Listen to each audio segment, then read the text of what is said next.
Hello guys, कैसे हैं आप सब लोग। लेवल अप के एपिसोड 49 के साथ हाजिर हूँ। अभी तक जिसने मेरे चैनल को सब्सक्राइब नहीं किया हुआ, मेरे चैनल को सब्सक्राइब कर दें, वीडियो को लाइक और शेयर कर दें, शुक्रिया। लास्ट एपिसोड के एंड पे हमने देखा था जिन्वो बैरन को हरा देता है और होली वाटर ऑफ लाइफ को क्रिएट कर लेता है। जिन्वो उस ड्रैगन के शेडो को भी निकाल लेता है और उसे काइजल का नाम देता है। एसेल उसे कहती है, इस ड्रैगन पर बैठकर हम लोग बहुत जल्दी रेडिट क्लैन पहुंच जाएंगे। मैं श्योर हूँ कि वहाँ पर एक पार्टी का इंतजाम किया गया होगा, तुम्हें वहाँ पर जरूर जाना चाहिए। मेरे फादर हमें देखकर बहुत ज्यादा खुश होंगे।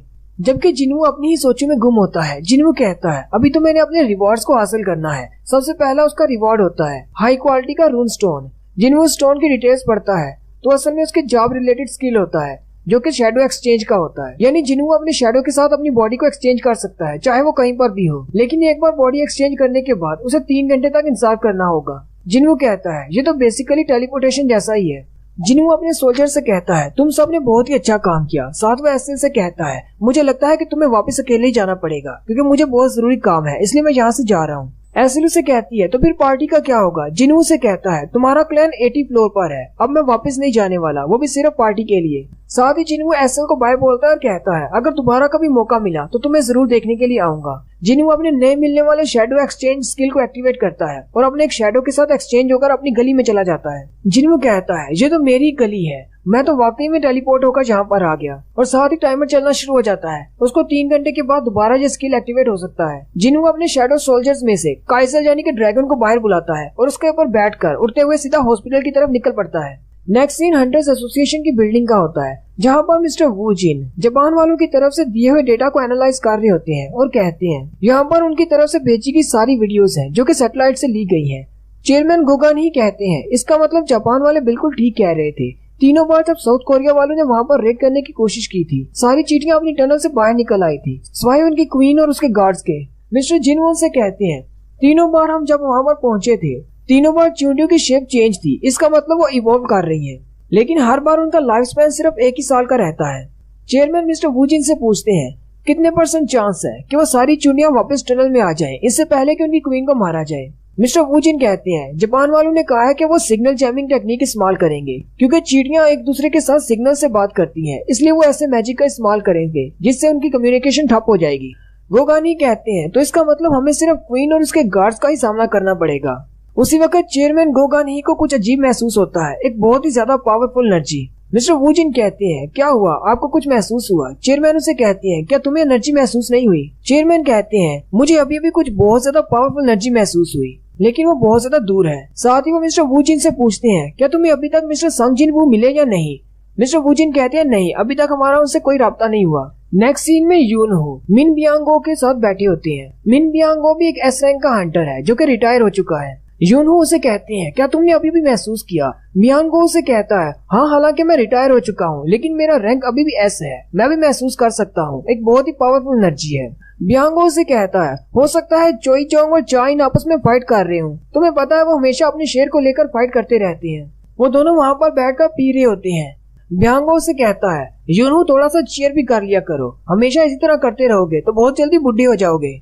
बियांगो यूनहो से कहता है, क्या तुम्हें एक जोक सुनना है। यूनहो से कहता है, नहीं, मुझे जोक नहीं सुनना।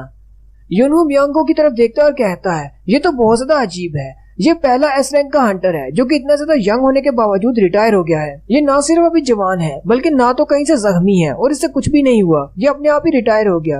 पता नहीं इसने क्या सोच के अपने आप को रिटायर करने की सोची। हालांकि एस रैंक के हंटर्स बहुत ज्यादा पैसा कमा सकते हैं और ऐसा भी नहीं है कि जो पैदाइशी तौर पर बहुत ज्यादा अमीर है। बियांगो यूनहो से कहता है, क्या तुम वाकई में जेजुक आइलैंड की रेड पर जाना चाहते हो। यूनहो से कहता है, हाँ बिल्कुल मैं जाना चाहता हूँ।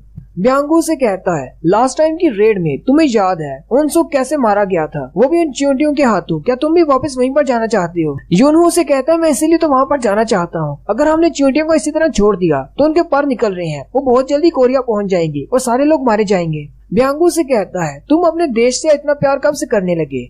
यूनहो से कहता है, मैं तो बस एक बहाना ढूंढ रहा हूँ, मुझे वैसे भी ये करना ही करना है। बियांगो से कहता है, लेकिन मैं तुम्हारे साथ नहीं जाऊंगा, अगर तुम मुझे यहाँ पर कन्विंस करने के लिए आए हो तो मैं तुम्हें बता दूं, मैं तुम्हारे साथ नहीं जाने वाला। यूनहो से कहता है, ऐसी कोई बात नहीं, मैं तो यहाँ पर तुम्हें आखिरी बार देखने के लिए आया हूँ, वहाँ पर हमारे साथ कुछ भी हो सकता है, मुझे नहीं पता कि मैं दोबारा तुम्हें कभी देख पाऊंगा या नहीं। बियांगो यूनहो से कहता है, मैंने अपनी टीचिंग के कोर्स के लिए अप्लाई किया हुआ है, मुझे बहुत जल्दी सर्टिफिकेट मिल जाएगा, मैं एक पब्लिक सर्वेंट बनने वाला हूँ। क्या तुमने यूजिन आर्किटेक्चर्स के बारे में सुना है? वो लोग भी अपना एक गिल्ड बनाने वाले हैं। उन्होंने मुझे कॉल की थी। वो चाहते हैं कि मैं उनके गिल्ड का मास्टर बन जाऊं। जब से मैंने अपनी रिटायरमेंट का फैसला किया है, ना सिर्फ यूजिन आर्किटेक्चर्स बल्कि और भी बहुत सारे गिल्ड्स वालों ने मुझसे राब्ता किया है कि मैं उनके गिल्ड्स को ज्वाइन कर लूं। लेकिन तुम्हें एक बात बताऊं, मुझे ऐसी जगहों पर होना बिल्कुल भी पसंद नहीं जहाँ पर ब्लड शेड हो। इसलिए मैं टीचिंग का कोर्स कंप्लीट करना चाहता हूँ। जैसे मुझे सर्टिफिकेट मिलेगा, मैं एक टीचर बन जाऊंगा। मैं कोरियन हिस्ट्री पढ़ाया करूंगा। यूनहो से कहता है, तुम बहुत ज्यादा वियर्ड हो, तुम्हें हिस्ट्री क्यों पढ़ानी है? ब्यांगो से कहता है, मुझे हमेशा से हिस्टोरिकल ड्रामास बहुत ज्यादा पसंद रहे हैं। मुझे लगता है कि वार्स को सिर्फ किताबों के अंदर ही रहना चाहिए। फिर वो दोनों बहुत सारी बातें करते हैं और साथ साथ पी रहे होते हैं। नेक्स्ट सीन में जिनू अपनी मॉम के हॉस्पिटल में पहुंच जाता है और वो खिड़की से अंदर दाखिल होता है। जिनू अपनी मॉम की तरफ देखता है और कहता है, अगर मैंने यहाँ पर सब कुछ खराब कर दिया तो मुझे नहीं लगता कि मैं सब कुछ ठीक कर पाऊंगा। मुझे नहीं पता कि मेरी mom holy water of life को मुकम्मल तौर पर पी सकेंगी या नहीं, लेकिन अगर वो इसको पी लेती हैं तो इस बात की कोई गारंटी नहीं कि मेरी मॉम ठीक हो जाएंगी। लेकिन साथ ही जिनू कहता है, मैंने अपने सिस्टम के जरिए से बहुत सारे मौजज़ात होते हुए देखे हैं, ऐसे ऐसे मिराकल्स देखे हैं जैसे मुमकिन ही नहीं। लोग तो मेरी स्टोरीज पर यकीन भी नहीं करेंगे। ये सिस्टम की पावर है। जिनू कहता है, इस सिस्टम की वजह से मेरे जैसा एक ई रैंक का हंटर, जिसे वीकेस्ट हंटर कहा जाता था, वो भी अब एस रैंक का हंटर बन चुका है। मुझे सिस्टम पर एक बार और भरोसा करना होगा। साथ ही वो ढक्कन खोलता है और होली वाटर ऑफ लाइफ को अपनी मॉम के मुंह से लगा देता है और सारी की सारी बोतल अपनी मॉम को पिला देता है। उसी वक्त वो अपनी मॉम की गर्दन पे देखता है तो एक जलने का निशान होता है। जिनू कहता है, जब मैं छोटा था मैं अपनी मॉम के बालों को धोना चाहता था। जिनू ने गर्म पानी के साथ अपनी मॉम की गर्दन जला दी थी, लेकिन उसकी मॉम जिनू से कहती है, क्या तुम ठीक हो? कहीं तुम्हें लगी तो नहीं? जिनू वहीं पर खड़ा रो रहा होता है। जिनू कहता है, गलती मेरी थी, लेकिन मेरी मॉम ने मुझसे पूछा क्या मैं ठीक हूँ या नहीं। जिनू अभी भी अपनी मॉम की तरफ देख रहा होता है और कहता है, मेरी मॉम का कलर तो नॉर्मल होता जा रहा है, लेकिन ये अभी तक जाग क्यों नहीं रही? जिनू बहुत ज्यादा इमोशनल हो जाता है और अपनी मॉम से कहता है, मॉम प्लीज अपनी आंखें खोलो, मैं सिर्फ तुम्हारे लिए इतना ज्यादा स्ट्रॉन्ग बना हूँ। लेकिन काफी देर तक उसकी मॉम आंखें नहीं खोलती। जिनू उदास होकर वहीं पर बैठ जाता है। जिनू अभी वहीं पर सर लटका कर बैठा होता है कि थोड़ी देर के बाद उसकी मॉम उठकर बैठ जाती है और उसे कहती है, क्या तुम जिनू हो? जिनू अपनी मॉम को देखकर बहुत ज्यादा हैरान हो जाता है। मॉम उसे कहती है, मैं कितने दिनों तक सो रही थी? जिनू अपनी मॉम से कहता है, आप 4 साल से सो रही थी। मॉम जिनू से कहती है, सिर्फ 4 साल और तुम कितने बड़े हो गए हो? जीना कैसी है? क्या वो ठीक है? जिनू के हाथ कांप रहे होते हैं। मॉम हंसते हुए जिनू से कहती है, तुम्हारा बहुत बहुत शुक्रिया, तुमने अपना वादा पूरा किया, अपनी बहन का ख्याल रखा। मॉम जिनू का हाथ पकड़ लेती है और उसे कहती है, मेरे बेटे तुम्हारे लिए बहुत ही मुश्किल वक्त रहा होगा। मैं बीमार हो गई थी और तुम्हें अब अपनी बहन का ख्याल रखना पड़ा, वो भी अकेले।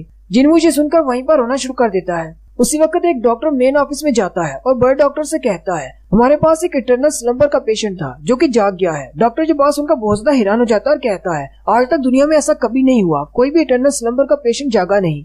डॉक्टर बड़े डॉक्टर से कहता है, उस पेशेंट का गार्डियन जी चाहता है कि हम पेशेंट को जल्दी से रिलीज कर दें, वो उसे घर ले जाना चाहता है। अब हमें बताएं हमें क्या करना है। मेन डॉक्टर उसे कहते हैं, लेकिन 4 साल तक वो पेशेंट सो रहा था, वो भी तो अपने पैरों पर चल भी नहीं पाएगा, उसे अभी हॉस्पिटल में ही रहना चाहिए।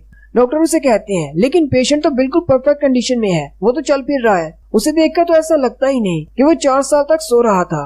बड़े डॉक्टर ये सुनकर वो भी ज्यादा हैरान हो जाते हैं और कहते हैं, वो पेशेंट 4 साल तक सो रहा था और उसकी बॉडी बिल्कुल परफेक्ट कंडीशन में है, ये कैसा हो सकता है? लेकिन जो भी हो, हम उस पेशेंट को डिस्चार्ज नहीं कर सकते, हमें पहले हायर अप्स को बताना होगा।